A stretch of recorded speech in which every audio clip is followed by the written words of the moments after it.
যেই মাওলানা বলছে কাজা নামাজ লাগে না ভণ্ড, যেই মাওলানা বলবে কোরআনের অর্থ না জেনে পড়লে লাভ নাই ভণ্ড, যেই মাওলানা বলবে জুমার আগে সুন্নত লাগে না ভণ্ড, যেই মাওলানারা বলে ও বান্দা নবীরা ভুল করেছেন আল্লাহ করাইছেন দলিল ছাড়া ভণ্ড, যেই মাওলানারা বলে কোরআনের মধ্যে জাল আছে হাদিসের থেকেও বেশি জাল, এরা চূড়ান্ত ভণ্ড।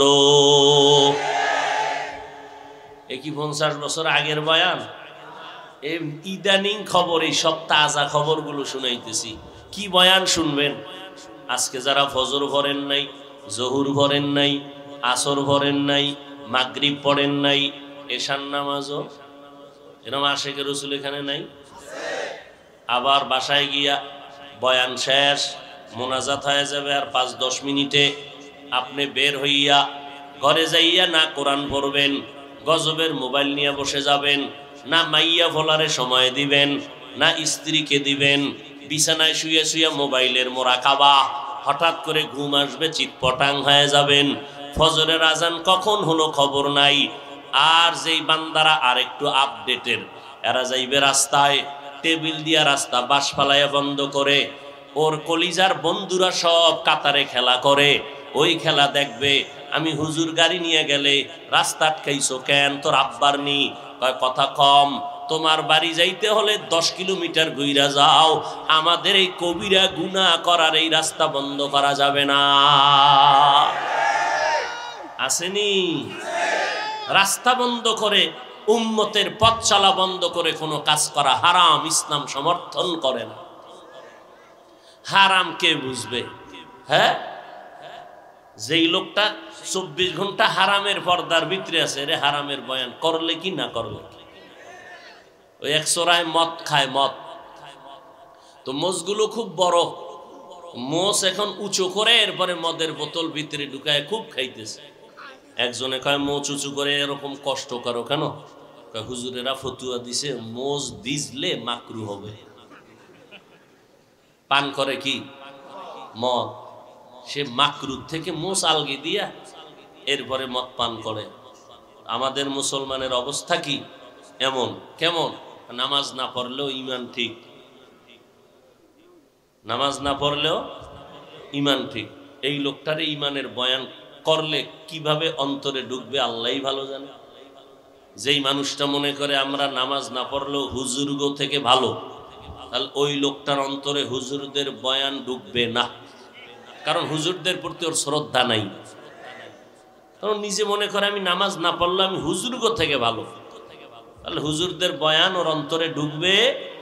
হ্যাঁ, এই জন্য জান্নাত পাওয়া বড়ই কঠিন, বড়ই কঠিন। ওয়াল আসর, আসরের শপথ, ইন্নাল ইনসানা লাফি খুসর। আল্লাহ পাক বলেন সব মানুষগুলো জাহান্নামে যাবে, কিন্তু 4 গুণওয়ালা মানুষ জান্নাতে যাবে। কয় গুণ? খেয়াল করেন। ইল্লাল্লাযীনা আমানু, 1 নাম্বার গুণের নাম পরিশুদ্ধ ঈমান। ওয়া আমিলুস সলিহাত, 2 নাম্বার গুণের নাম হলো নেক আমল। এই ঈমান আর আমল, এই 2টা গুণের সম্পর্ক বান্দার সাথে আল্লাহর। ঈমানও আছে, আমলও করি, এরপরেও আল আসরে সূরায় বলে জান্নাত পাওয়া যাবে না, গুণ লাগবে 4টা। ঈমান আছে, আমল করি, এরপরও জান্নাত না। আল্লাহ বলেন আরো 2টা দায়িত্ব তোমার আছে। ঈমান আমলের দাওয়াত অন্যকে দাও, আবার ঈমান আমলের বিরুদ্ধে যারা আচরণ করে এদের বাধা দাও। তাহলে আরো 2 দায়িত্ব আছে। অতএব যারা ঈমান আছে, নামাজ পড়েন, পর্দা করেন, বাহাদুরি করা যাবে না যে আমি জান্নাতি, কারণ আমার আরো 2টা দায়িত্ব আছে। ঈমান আমলের দাওয়াত অন্যকে দেওয়া। অন্যকে দিব তার মানে কি? অন্য কারা? অন্যদের মধ্যে 1 নম্বরে হলো আমার আহাল পরিবার। কারণ এদেশের কোন হুজুর, এদেশের সব মানুষ যদি আল্লাহ না করুন বুঝাবার স্বার্থে বলি জাহান্নামী হয়ে যায়, আপনাদের একজনকেও জিজ্ঞাসা করা হবে না বাংলাদেশের মানুষগুলো কেন জাহান্নামে গেল। কিন্তু ভালো করে কলবে রেকর্ড করে নাও, কিয়ামতের দিন যদি আপনার সন্তান আল্লাহর আসামির কাঠগড়ায় আটকায় যায়, আপনার ছেলে মেয়ে স্ত্রী, আল্লাহর কসম আপনি স্বামী হইয়া জবাব না দিয়া কদম বাড়াতে পারবেন না, বাবা হইয়া সন্তানের জন্য জবাব না দিয়া কদম বাড়াতে পারবেন না। কিয়ামতের দিন আমার আল্লাহ সন্তানদের ডাকবে, আয় নামাজ পড়েছো বলে পড়ি নাই, রোজা রাখছো বলে রাখি নাই, যাকাত দিছো দেই নাই, আল্লাহর হুকুম নবীর তরিকা মানছো মানি নাই কেন? সন্তান কি বলবে আল্লাহ তাও বলে দিলেন। সূরা আহজাব ৬৭ নম্বর আয়াত, রব্বানা ইন্না আতা'না সাদাতানা ওয়া কুবারানা ফাআদাল্লুনাস সাবিলা। আল্লাহ আমার কোনো দোষ নাই, তা দোষ কার? আমার আব্বা আমার আম্মা কোনোদিন নামাজের দাওয়াত দেয় নাই, কোরআন তেলাওয়াত শিখায় নাই। আমার আব্বা মাঝে মাঝে জুমার নামাজে যাইতো, আমারে কোনোদিন কয় নাই চল বাবা জুমার নামাজে চল। আমার বাবা ফজরের নামাজ পড়তো, আমারে কোনোদিন ডাকে নাই। রমাজান চলতেছিল, আমার মা সাহারি খাইয়া রোজা রাখছে, আব্বাও রাখছে, একদিনও আমারে উঠায় নাই। মা একদিন ডাক দিয়ে কয় বাবা দুই একটা রোজা রাখ, আব্বা ধমক দিয়ে কয় খবরদার সন্তানটারে রোজা রাখাইস না, শরীরটা নষ্ট হয়ে যাবে, চেহারা নষ্ট হয়ে যাবে। আমার বাবার কারণে আমি একটা রোজাও রাখতে পারি নাই। আল্লাহ গো আমার কোনো দোষ নাই, আমার মুরব্বীরা আমাকে জাহান্নামের পথে চালাইছে। আমি জীবনে জানতাম না কেমনে লোন উঠাইতে হয়, কেমনে সুদ খাইতে হয়। আমার বাবায় দইরা দইরা হাতে কলমে আমারে সুদ খাওয়ার রাস্তা চিনাইছে। এইভাবে এইভাবে হারাম খাবি, এইভাবে এইভাবে হারামের রাস্তায় যাবি, কেউ যেন টের না পায়। আল্লাহ গো আমার কোনো দোষ নাই। এবার আল্লাহ বলবেন আমি তো তোরে ভালো মন্দ যাচাই করার বিবেক দিয়েছিলাম। হ্যাঁ দিছিলেন, বিবেক দিয়া ভালোটা গ্রহণ করো নাই কেন? সন্তান তখন দুর্বলতা প্রকাশ করে বলবে আল্লাহ গো আমি আমার বিবেকের সাথে একটু দুর্বলতা করেছি, আমি ঠিক সৎ ব্যবহার করি নাই। বিবেক দিয়ে যদি একটু ভালো পথে চেষ্টা করলে চলতে পারতাম, আল্লাহ আমার ভুল হয়ে গেছে। আমার আল্লাহ তখন বলবে ইন্নাস সামআ ওয়াল বাসারা ওয়াল ফুআদ কুল্লু উলাইকা কানা আনহু মাসউলা। তোর বিবেকের বিচার হবে। সন্তান এবার আল্লাহকে আবদার করবেন, আল্লাহ আমার বিচার যেহেতু করবেন তবে আমার একটু অনুরোধ হলো, যেই মা বাবা মুরব্বীদের কারণে আজ আমি জাহান্নামের দরজায় আসছি, আমারে যেই বিচার করবেন তার ডবল বিচার আমার মা বাবার করা লাগবে। আল্লাহ তাও কোরআনে বলেন রব্বানা আতিহিম যিফাইনি মিনাল আযাব ওয়ালআনহুম লা'নান কাবীরা। সন্তান বলবে আল্লাহ আমার মুরব্বী মা বাবাকে শাস্তি ডবল দাও। এবার চিন্তা করেন বাবা হইয়া কি পরিমাণ শান্তিতে আছেন। দুনিয়াতেই মিয়া অন্যায় করছে, আকাম করছে, আপনার ভোলায় পুলিশে বাবার হাতে হ্যান্ডকাপ লাগায় কেন? কারণ কি? বাবার তো কোনো দোষ নাই। আল্লাহ কয় কিয়ামতের নমুনাটা দেখালা। দুনিয়ার সরকার যদি অন্যায় করে সন্তান হ্যান্ডকাপ লাগায় বাবার হাতে, আমি আল্লাহ কি করবো এবার বুঝালা। সন্তানের অন্যায়ের কারণে কত বাবা জেলখানায় নাই? কেমন সন্তানের বাবা হয়েছ? এই জন্য মদিনার নবী ১৫০০ বছর আগে তাবিজ দিয়ে গেছে, হুজুরের লাল কালির কলমের তাবিজ লাগবে না, মদিনার নবীর তাবিজ গলায় লাগাও। বলে কি তাবিজ? এই সন্তানের মা বাবারা সন্তানের বয়স যখন ৭ বছর হবে নামাজের মুসাল্লায় দাঁড় করায় দাও। ১০ বছর ৭ বছরে নামাজের মুসাল্লায় দাঁড় করাও। যখন ১০ বছর হবে তখন আর কিন্তু ছাড় নাই, শাসন লাগলে শাসন করিয়া নামাজের মুসাল্লায় দাঁড় করায় বলো সন্তান নামাজ পড়বি, আল্লাহর হুকুম মতো চলবি, না হয় তোর কারণে আমি জাহান্নামে যেতে পারবো না।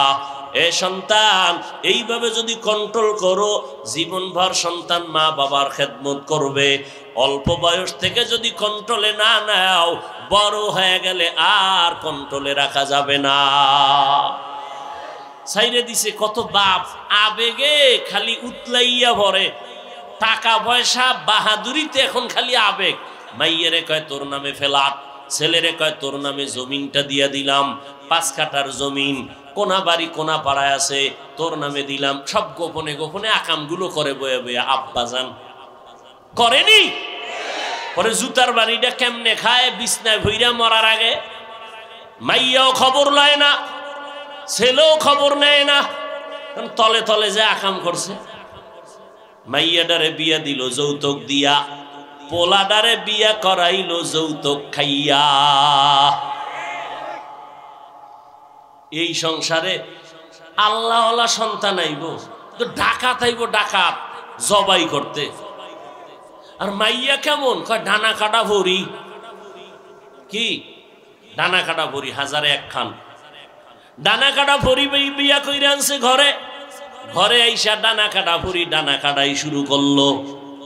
1 মাস যাইতে না যাইতে বউ কয় তোর মায়ের ডানাটা কাট। কেন? তোর মায়ের ব্যবহার ভালো না। কয়েক মাস পরে কয় তোর বাপের ডানাও ভালো না, তোর বাবার ডানা আমার পছন্দ না। এবার কি করা যায়?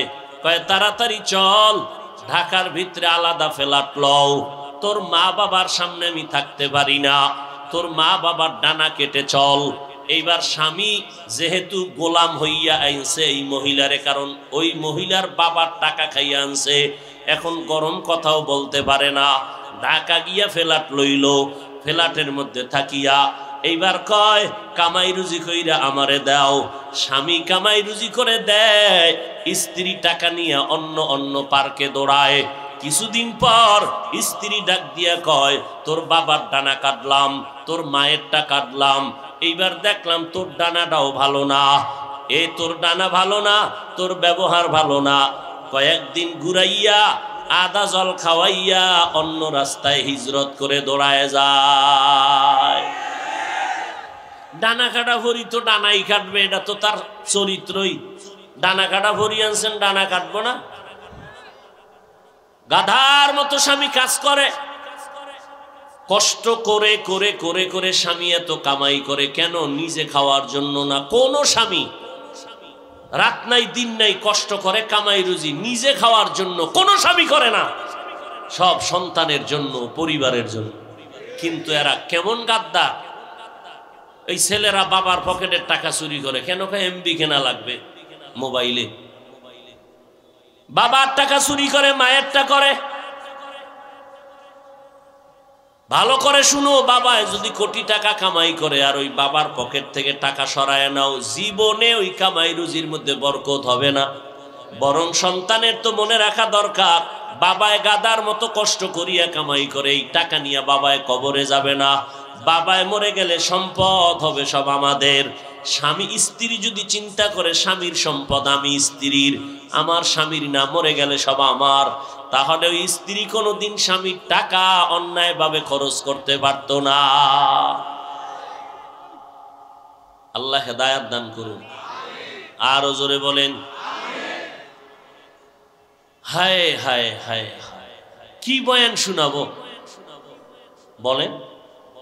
কোন হুজুরের তাবিজে কাজ হবে না, উল্টা রিয়াকশন হবে। তাবিজ যা ইসলাম দিছে এটা গ্রহণ করেন। যুবকেরা, সারা দুনিয়ার মানুষের জন্য আমার নবী সুন্নতের আদর্শ রেখে গেলেন। ও বান্দা, তুমি কেমনে ব্যবসা করবা নবী শিখায় গেলেন, কেমনে তুমি ঘুমাইবা নবী শিখায় গেলেন। আমার নবীর আদর্শের মালা গলায় লাগাও, আমার নবীর আদর্শ মতো জীবন চালাও। কারণ আমার নবীর আদর্শ হিন্দুরা মানবে না, বৌদ্ধরা মানবে না, ইহুদি খ্রিস্টানেরা মানবে না। কারা মানবে? কোন দেশের মুসলমান? ইন্ডিয়ান? কথা হয় না, শুধু আপনারা ব্যতীত। তা আপনারা মানেন না কেন? মদিনার নবীর আদর্শ কেন মানেন না? অথচ 1500 বছর পর কত বিধর্মী পর্যন্ত নবীর আদর্শ দেখিয়া মুসলমান হয়ে গেল। আর মুসলমানের ঘরে জন্ম নিয়া আমার নবীর আদর্শ মজা লাগে না, ভালো লাগে না। ও আল্লাহর বান্দা, আমি বলি না সবাই আমাদের মতো হুজুর হইয়া যাও, স্কুলে তালা লাগাইয়া মাদ্রাসায় যাও, একবারও বলি না। কেউ বললে তা আমি সমর্থন করি না, বরং আমি বলতে চাই রে বাবা, আল্লাহর মোহাব্বত নিয়ে তুমি চাকরি করো, বাধা নাই, ব্যবসা করো, নিষেধ নাই, স্কুল কলেজে লেখাপড়া করো, ইসলাম নিষেধ করে না। ভালো ডাক্তার হও, ইঞ্জিনিয়ার হও, সাংবাদিক হও, প্রফেসর হও, ইসলাম নিষেধ করে না। তবে নবীর তরিকা মানিয়া চলবা, তাহলে দেখবা তোমার ওই লাইনেও বড় শান্তি। আমগো মতো হুজুর হওয়ার দরকার নাই।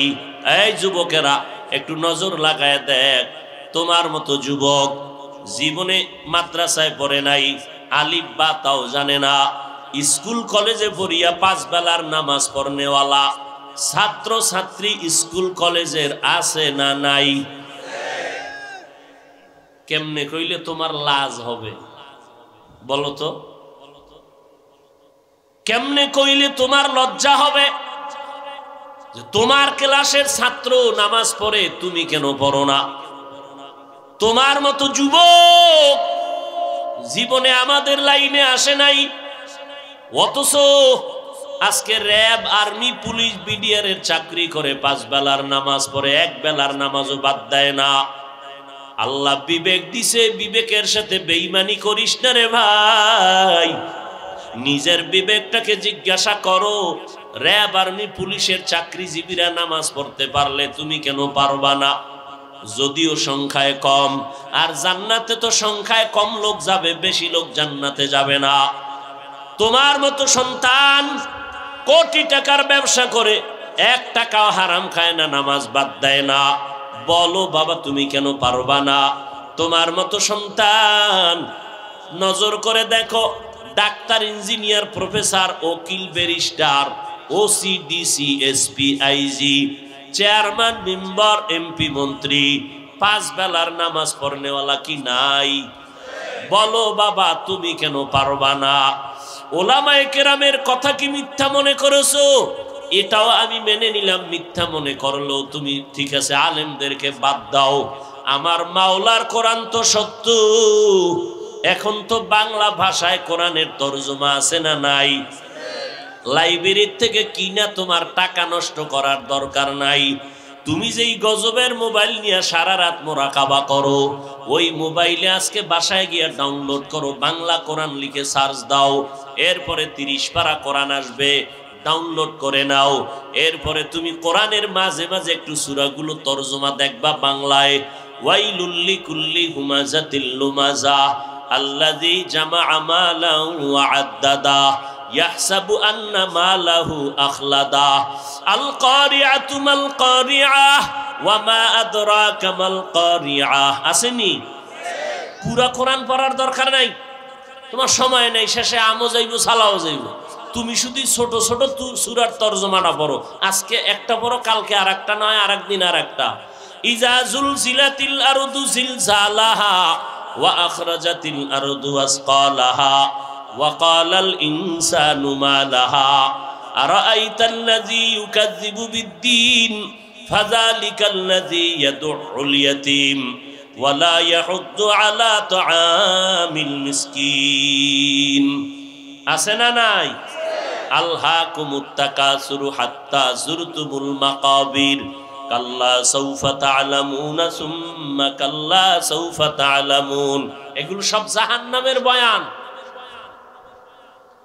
আল্লাহ তো কোরআনে স্পষ্ট বলে দিয়েছেন কে জান্নাতে যাবে, কে জাহান্নামে যাবে। আমরা অনেক সময় বলি কে জান্নাতি কে জাহান্নামী, এটা মানুষ কেমনে বলবে? আরে মানুষ বলবে তো কোরআনে আছে, এইটা দেখা বলবে। আল্লাহ বলেন ইন্নাল আবরারা লাফি নাঈম ওয়া ইন্নাল ফুজ্জারা লাফি জাহিম। রাস্তা মাত্র 2টা, ফারিকুন ফিল জান্নাহ ওয়া ফারিকুন ফিস সাঈর। একটা জান্নাতের পথ আর একটা হলো জাহান্নামের পথ। সারা দুনিয়ার মানুষ হবে 2 দল, এক দল জান্নাতের পথিক আর এক দল জাহান্নামের পথিক। এই 2 দলের বাইরে কোনো মানুষ নাই। বুঝেন না কথা? এই দুই দল, রাস্তাও দুইটা। এবার জান্নাতে কারা যাবে? আল্লাহ স্পষ্ট কোরআনে বলেন, যারা নেক আমল করবে তারা জান্নাতের পথিক, যারা গুনাহ করবে তারা জাহান্নামের পথিক। জান্নাতটা কেমন আরামের ঘর আল্লাহ তাও বয়ান করেছেন। এমন এক জান্নাত আমি তোমাদের দিব, যারা নেক আমল করবা। এমন সুন্দর জান্নাত, যেই জান্নাতের নিচে দুধের নহর, মধুর নহর, যেখানে ঢুকলে আর বের হওয়ার মতো অন্তর তৈরি হবে না। এমন সুন্দর জান্নাত দুনিয়ার 10টার সমান পাবে যে ছোট জান্নাত পাবে। এত সুন্দর জান্নাত, যেখানে শুধু শান্তি আর শান্তি, অশান্তির কোনো বাতাস নাই। এরা জানালা দিয়া তাকাইয়া দেখবে জাহান্নামের আগুনে জাহান্নামীরা চিল্লায় আর বলে, তোরা বিল্ডিং এর মধ্যে এত আরামে কারা, আমাদের একটু নাও, আমাদের তোমাদের মতো একটু ছায়ায় আশ্রয় নিতে মনে চায়। ওরে আল্লাহর গায়বী আওয়াজ হয়ে যাবে, রে মুনাফিক, গুনাহ করিয়া জাহান্নামে যাওয়া লাগবে। আল্লাহ বলে দিলেন জাহান্নামটা কেমন ভয়ঙ্কর হবে। বলে দুনিয়ার আগুনের যেই পরিমাণ তাপ, এর থেকে 3000 গুণ বেশি তাপ হবে জাহান্নামের আগুন। দুনিয়ার আগুন হাতে লাগছে তো হাত জ্বলবে, পায়ে জ্বলবে না, পায়ে লাগছে তো পা জ্বলবে, হাত জ্বলবে না। আল্লাহ বলেন জাহান্নামের আগুনে এত পরিমাণ তাপমাত্রার আগুন, আল্লাতি তাত্তালিউ আলাল আফইদা, শরীরের যে কোনো জায়গায় লাগা মাত্র কলিজা পর্যন্ত ভুনা হয়ে যাবে। 500 বছর দূরের থেকে জাহান্নামীরা তাপ লাগবে, শরীরের চামড়াগুলো খসে খসে পড়বে। ও বান্দা, আমাদের হুজুরদের সব কথা বাদ, আল্লাহর কোরআন পারলে ভুল বের করো। এখন আমি দাড়ি কাইটা নাচ গান করবো, একটা ভুল পারলে কোরআনে ধরায়া দাও। আজও পর্যন্ত কোনো বেঈমানেরা ভুল বের করতে পারছে? অতএব কোরআন সত্য, গুনাহগারেরা জাহান্নামে যাবে এটাও সত্য, নেক আমলকারীরা জান্নাতে যাবে এটাও সত্য। এরপরেও তো আল্লাহ মাঝে মাঝে জমিনের মধ্যে দেখায় দেয়, আমার এই বাংলাদেশের ভেতরে কত কবরস্থান থেকে আগুন দেখা গেছে, আবার কত কবরের মাটি ভাঙ্গা লাশ দেখা গেছে, সাদা কাফন পর্যন্ত কাদা লাগে নাই, 30 বছর পরে লাশ বাইর হইছে, লাশটা তাজা, কোনো ক্ষতি হয় নাই এবং কাফনটা পর্যন্ত সাদা, একটা কোনো দাগ লাগে নাই। আবার কত কবরে সাপ বিচ্ছু দেখা গেল। ঢাকার পাশে মুন্সিগঞ্জ জেলা, মুন্সিগঞ্জ জেলার পাশে একটা জায়গা আছে কাঠপট্টি। ওই কাঠপট্টিতে এক কোটিপতি ছিল, কাঠের ব্যবসা করত। ওই ব্যবসায়ী দুনিয়ার এমন কোনো অন্যায় নাই, অপরাধ নাই, করে নাই। মসজিদের জন্য টাকা চাইলে গালাগালি করত, যাত্রা প্যান্ডেল করতে গেলে টাকা ঢাইলা দিয়া দিত। ইন্তেকালের পর তার বড় সন্তান যখন কবর খনন করে জানাজা পড়ায় দাফনে গেল, কবরের মধ্যে নামলো বড় সন্তান, বাবার পার্শ্বে নাইমা মাথার কিনারায় নেমে মাথার কাফনের মুষ্টি খুলিয়া এবার দাফন করে চলে গেল অফিসে। কান্না জড়িত কণ্ঠে বসে আছে চুপচাপ। হঠাৎ করে তার পকেটে ছিল টাকার বড় একটা বান্ডিল, খরচাদি দিবে কর্মচারীদেরকে। হঠাৎ তাকায় দেখে পকেটের মধ্যে টাকা দেখা যায় না। কোথায় গেল টাকা? সন্দেহ 100। আমি যে কবরে নামছি ওই জায়গা আমার 1000 টাকার বান্ডিল পড়ে আছে। কবর থেকে টাকা উঠান দরকার, এই টাকা নষ্ট করে লাভ নাই। লোভ কারে কয়? কয় যে যত টাকাওয়ালা তার লোভ তত বড়, যে যত টাকাওয়ালা তার অভাব তত বড়। বুঝেননি? কিচ্ছু বুঝেন না, না দুনিয়া বুঝেন না আখিরাত বুঝেন। এবার লোকজন নিয়ে গেল কবর খনন করিয়া টাকাটা উড়াইতে। কবর এক পার্শ্ব থেকে যখন মাটি সরাইয়া হালকা একটু ফাঁকা করলো, হঠাৎ করে দেখে কবরে বিকট আওয়াজ, কবরের মধ্যে ধোঁয়া। চিল্লাইয়া সবাই দৌড়ায় গেল। এবার আলেম ডাইকে আনছে, ওলামায়ে কেরাম আইসা দোয়া পড়লো, ধোঁয়াটা কমলো। এবার নজর করে দেখে ওই নাফরমান গুনাহগারের জিহ্বাটা নাভি পর্যন্ত টেনে নামানো। ছেলে কান্না করে বেহুশ হয়ে গেল। আমার আল্লাহ দুনিয়াতেই দেখায় দেয়। 2013 সালে আমি হজে গেছি, তার আগের সাল কত? 2012 সালে আমার উস্তাদ মাদানীনগর মাদ্রাসায় পড়ায় এখনো। হুজুর হজের থেকে আইসা 13 সালে বললেন, ও বাবা, আমাদের কাফেলায় যখন হজে গেলাম, ঢাকার জমিনের একটা বড় লোক সন্তান নিয়ে হজে রওয়ানা। এয়ারপোর্টে ঢুইকা আমরা সবাই এহরামের কাপড় পরে ফেললাম। ওই বড় লোকটাও বলল, কিন্তু কেমন কেমন ভাব। বিমানের মধ্যে উঠছি, এহরামের কাপড় পরার পর আওয়াজ হবে লাব্বাইকের আওয়াজ, তালবিয়া পড়তে থাকবো সবাই। কিন্তু ওই বড় লোকটা কিছুই পড়ে না, বসে বসে মোবাইল চালায়, আবার গল্প করে। এইভাবে করে করে জেদ্দায় নামলাম। জেদ্দা থেকে বাইতুল্লাহে গেলাম। নিয়ম, আগে আমরা হোটেলে কাপড় ব্যাগ রাইখা, সাদা কাপড় খোলা যাবে না, তাওয়াফ করা লাগবে আগে। কাপড় রেখে হোটেলে বাইতুল্লাহর ভেতরে গেলাম। সীমানার মধ্যে বাইতুল্লাহর দিয়ে তাকাইয়া প্রথম নজর পড়া মাত্র নিয়ম হলো দোয়া করো। নজর দিয়া যে কোনো দোয়া করবা সাথে সাথে কবুল হয়ে যাবে। আমরা দোয়া করিয়া এবার তাওয়াফে নামলাম।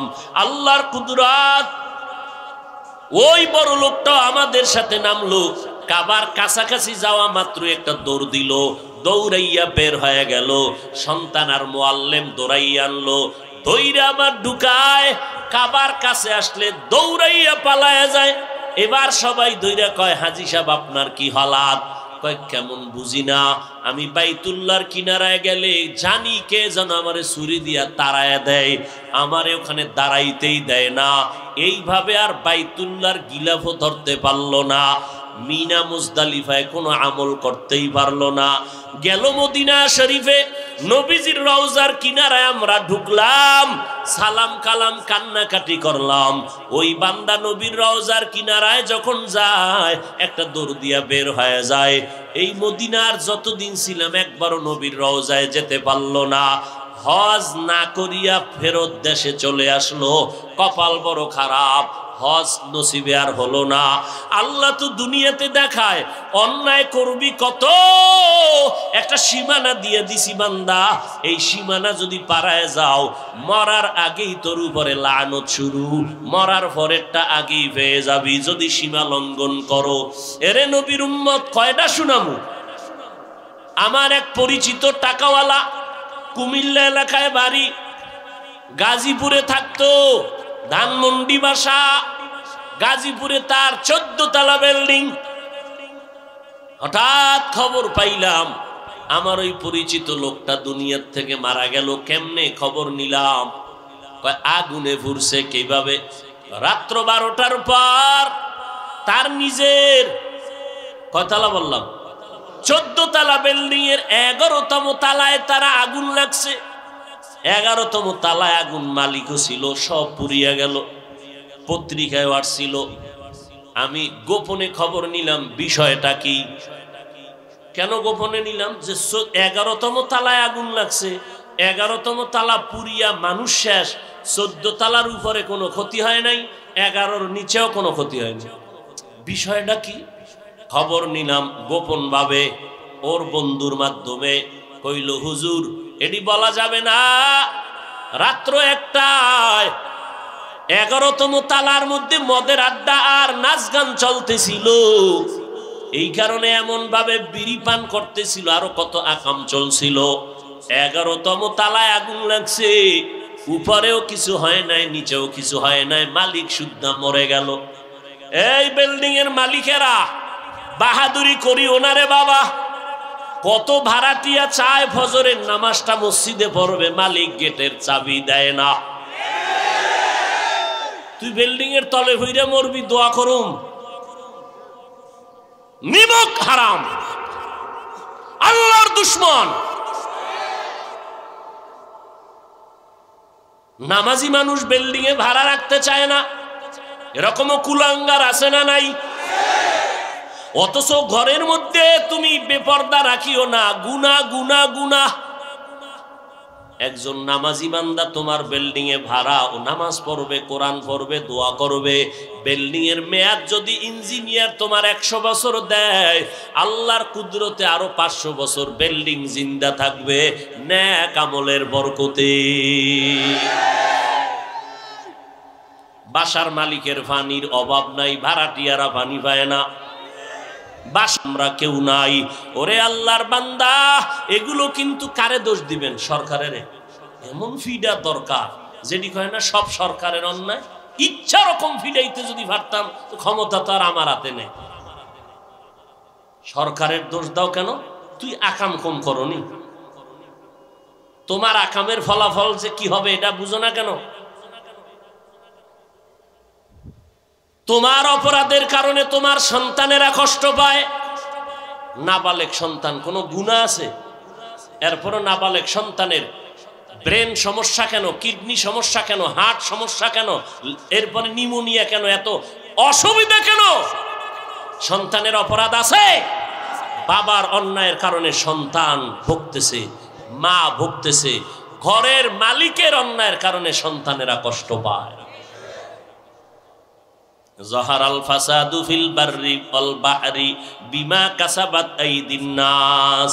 আল্লাহ বলেন, জমিনে আর পানিতে যত গজব দেখো তোদের হাতের কামাই করা গুনার ফসল। এই যে বাবারা হারাম টাকা কামাই করিয়া সন্তানের খাওয়াইতেছো, ওই সন্তানের রক্ত ছিল পিওর, তুমি হারাম খাওয়াইয়া নাপাক করলা। লেখা নাও, আমি হাফিজ মইরা গেলে কবরে জুতা মারবি যদি আমার কথা মিথ্যা হয়। যারা সন্তানের হারাম খাওয়াও, ওই সন্তান কোনোদিন মানুষ হবে না, মা বাবার খেদমত করবে না। লেখে রাখ, যদি মিথ্যা হয় আমার কবরে জুতা মারিস।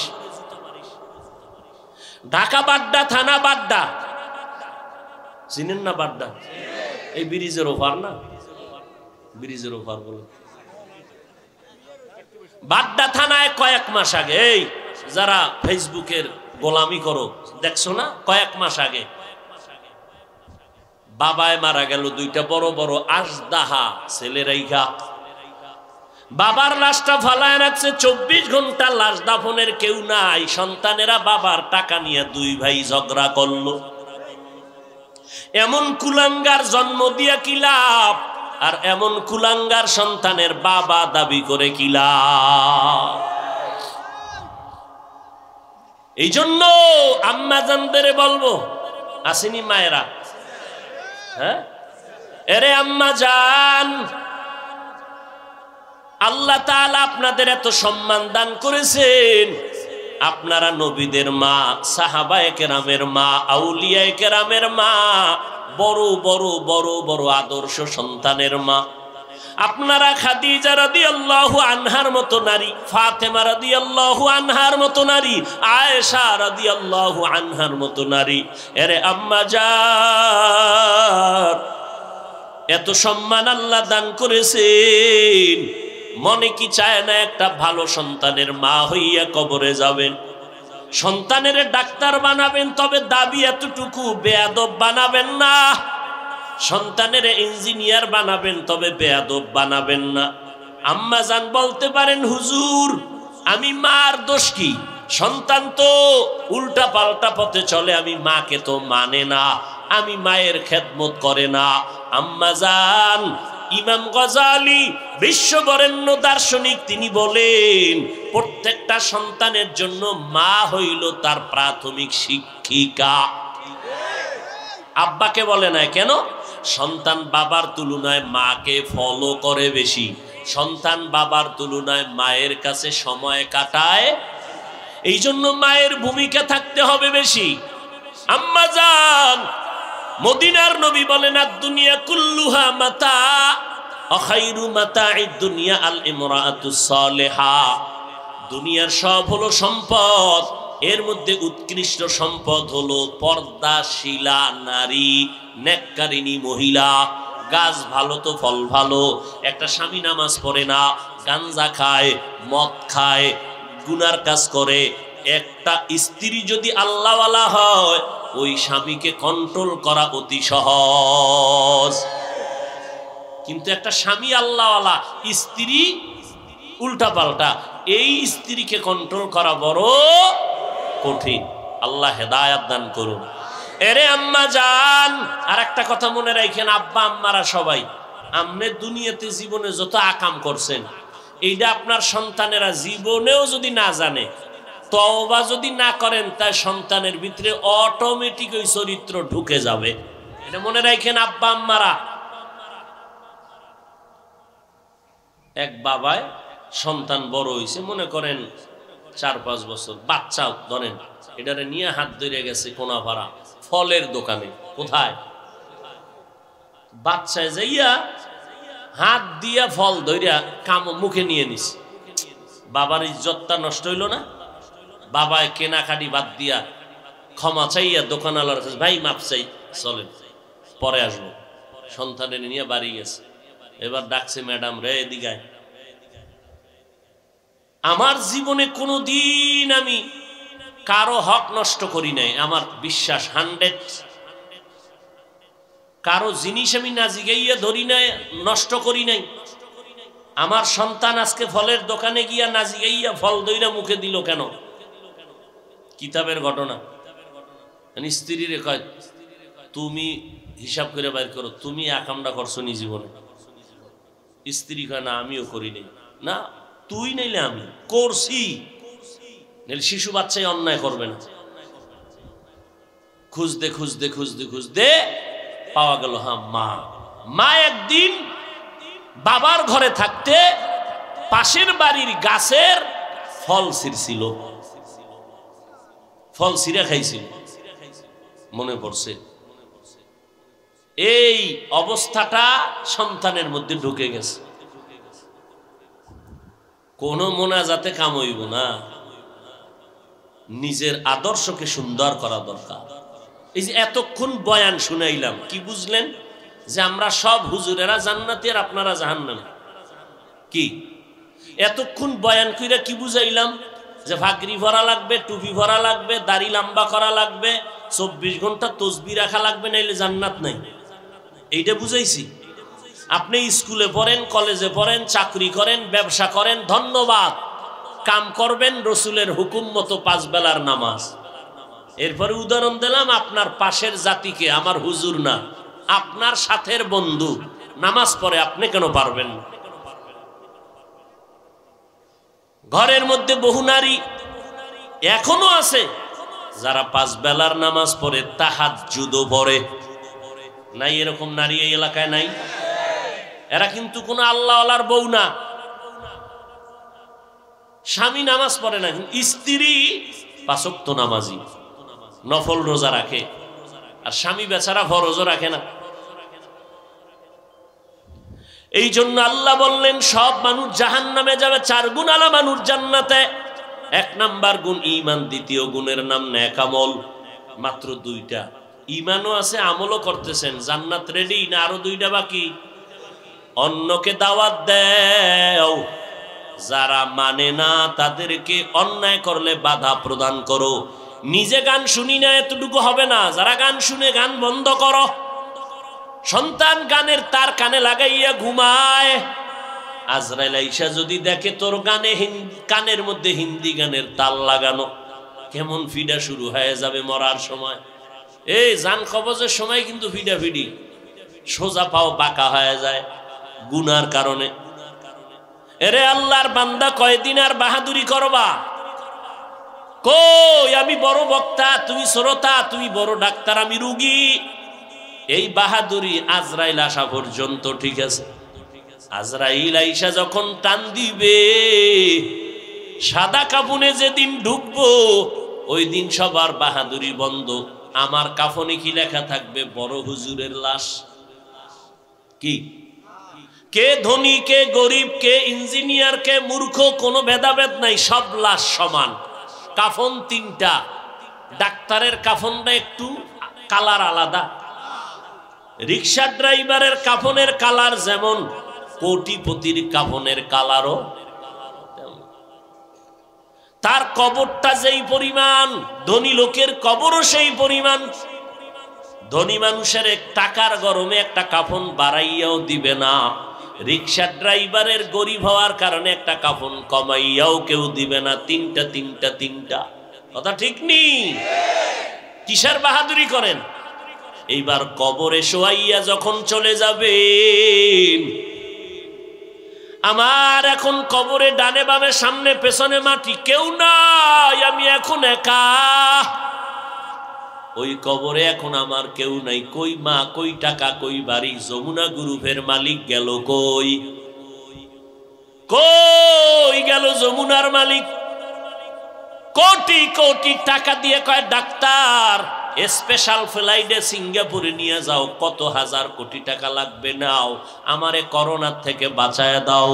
করোনায় বাঁচাইতে পারে নাই, মাঝ আজকে থেকে আর বাদ দেওয়া যাবে না, নবীর তরিকার বাইরে চলা যাবে না, মা বাবার সাথে বেয়াদবি করা যাবে না, উলামায়ে কেরামের পরামর্শ নিয়ে আমল করব, দেশ ও জাতির বিরুদ্ধে কোনো ষড়যন্ত্র করব না, কারো হক নষ্ট করব না, মিথ্যা বলবো না, কাউকে গালি দিব না, আল্লাহর মোহাব্বত নিয়ে চলবো, 5 বেলার নামাজ পড়ব, মা বাবার খেদমত করব, নবীর তরিকায় চলবো, সুন্নাত অনুযায়ী আমল করব, উলামায়ে কেরামের পরামর্শ নিয়ে চলবো, আর কোনোদিন নবীর তরিকার বাহিরে যাব না, 1 বেলার নামাজও বন্ধ করব না। তওবা করার যদি নিয়ত হয়, মনে মনে আমার আল্লাহকে বলো, হে মালিক, এই ময়দানে আমার মতো গুনাহগার কেউ নাই, আয় আল্লাহ আজকে তওবার নিয়ত করে ফেললাম, সামনে 1 বেলার নামাজও বন্ধ রাখবো না, আর কোনোদিন অন্যের হক নষ্ট করব না, গীবত শিকায়াত মিথ্যা গালাগালি করে জবানটাকে নাপাক করব না, মা বাবার সাথে বেয়াদবি করিয়া অন্যায় করিয়া বরদোয়া নিব না, উলামায়ে কেরামের পরামর্শ নিয়ে চলবো, নবীর তরিকায় চলবো, দেশ জাতির বিরুদ্ধে কোনো ষড়যন্ত্র করব না।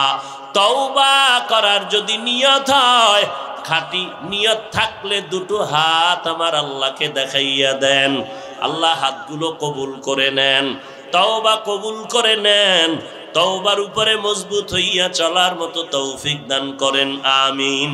আলহামদুলিল্লাহি রাব্বিল আলামিন, ওয়াসসালাতু ওয়াসসালামু আলা সাইয়্যিদিল আমবিয়াই ওয়াল মুরসালিন ওয়া আলা আলিহি ওয়া আসহাবিহি আজমাইন। ইয়া আরহামার রাহিমিন, ইয়া আরহামার রাহিমিন, ইয়া আরহামার রাহিমিন। রব্বিরহামহুমা কামা রব্বায়ানি সগীরা। আল্লাহুম্মা ইন্না নাউযু বিকা মিনাল বারাসি ওয়াল জুনুনি ওয়াল জুযামি ওয়া সাইয়্যিল আসকাম।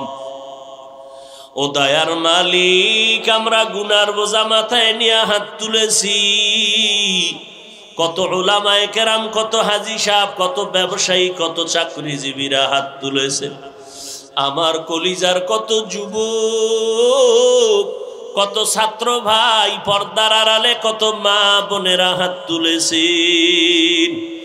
দুনিয়াতে যেদিন আসছিলাম কত পবিত্র মা বাবা কত আদর করেছিলেন, সেই পবিত্র জীবনটা শয়তানের ধোঁকায় পড়ে গুনার কারণে নাপাক করে ফেলেছে। এই ময়দানের কেউ জানে না আমি কত বড় গুনাহগার।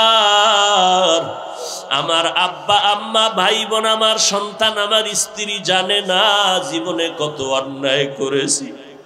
ও আল্লাহ, আপনি জানেন গুনাহ করিয়া হাতটারে নাপাক বানাইয়া ফেলাইছি। গুনার দিয়ে তাকায় দেখি গুনার কারণে আমার চোখ 2টা নাপাক, গুনার কারণে আমার জিহ্বা নাপাক, আমার অন্তর নাপাক। এই জবানের দ্বারা কত গীবত, কত গালাগালি, কত মিথ্যা বলিয়া নাপাক করেছি। হাতের দ্বারা কত জুলুম করিয়া নাপাক করেছি। অন্তরের মধ্যে অন্যের ক্ষতি করার পরিকল্পনা করিয়া কত অন্যায় করেছি। ও আল্লাহ, আপনি তো একদিনও গুনার কারণে বেজার হইয়া পানি বন্ধ করেন নাই, খানা বন্ধ করেন নাই। আজ আপনার কাছে তওবার নিয়তে হাত উঠাইয়া ফালাইছি, আর গুনাহ করব না রে আল্লাহ, আর গুনাহ করব না রে আল্লাহ। দুনিয়াতে একটা মশার কামড় সইতে পারি না, গুনাহ নিয়ে কবরে গেলে জাহান্নামের আগুন, ওই কবরে মাটির চাপ, ওই কবরে মাটির চাপ সইতে পারবো না রে আল্লাহ। একটা না দুইটা না 99টা সাপের কামড় এক সেকেন্ডের জন্য কবরে সহ্য করতে পারবো না রে মালিক। গুনার কারণে আপনি বেজার হইয়া ফিরাইয়া দিয়েন না রে আল্লাহ। আপনি যদি ক্ষমা না করেন, গফফার নামটা কেন রাখছেন? রহমান নামটা কেন রাখলেন? আয় আল্লাহ, আমরা গুনাহ করিয়েই তো ফালাইছি, নবীর মোহাব্বতের উম্মত হইয়া আপনার দরজায় আসছি, আর গুনাহ করব না। মেহেরবানি করে আল্লাহর নবীর মোহাব্বতে আমাদেরকে মাফ করে দেন আল্লাহ।